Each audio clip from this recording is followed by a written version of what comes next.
ఇప్పుడు మేము ప్రస్తుతం గోవా బీచ్లో ఉన్నాము. అయితే ఈ సముద్రాన్ని చూసి ఈ అలలను చూస్తుంటే నాకు ఒక జోక్ గుర్తొచ్చింది.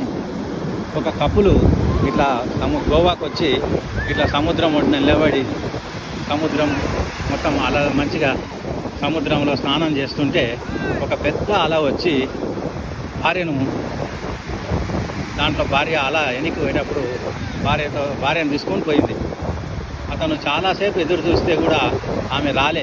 కనీసం ఇక్కడ గోవాలో ఉండి 2 రోజులు ఎదురు చూశాడు, ఏంది ఆ శవమన్న ఒడ్డు కొట్టుకొస్తుందేమో అని, కానీ రాలేదు.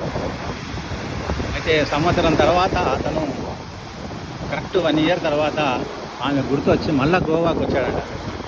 ఈ గోవా ఒడ్డున నిలబడి ఆమె ఎక్కడైతే కొట్టుకుపోయిందో ఆ ప్లేస్లో నిలబడి ఇట్లా సముద్రం దిక్కు చూస్తుంది. ఆ సముద్రం అలలు ఏమవుతున్నాయంటే ఆయన కాళ్ళకు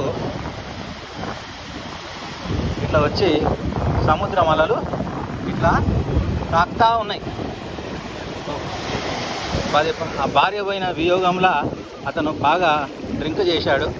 ఇట్లా సముద్రం అలలు ఒడ్డున నిలబడ్డప్పుడు ఇట్లా సముద్రం అలలు వచ్చి తాకుతుంటే అతనేమన్నాడట అంటే, సముద్రమా సముద్రమా సముద్ర దేవత, నువ్వు ఎన్నిసార్లు ఇట్లా వచ్చి నా కాళ్ళు మొక్కినా కానీ నేను మాత్రం నా భార్యని ఎందుకు తీసుకుపోయినా, ఒక్కసారి నువ్వు తీసుకుపోయినావంటే ఆమెను భరించాల్సిందే. నేను 55 సంవత్సరాలు భరించిన, నువ్వు ఏమైంది సంవత్సరానికే నా కాళ్ళు మొక్కుతున్నావు, తీసుకపో అని.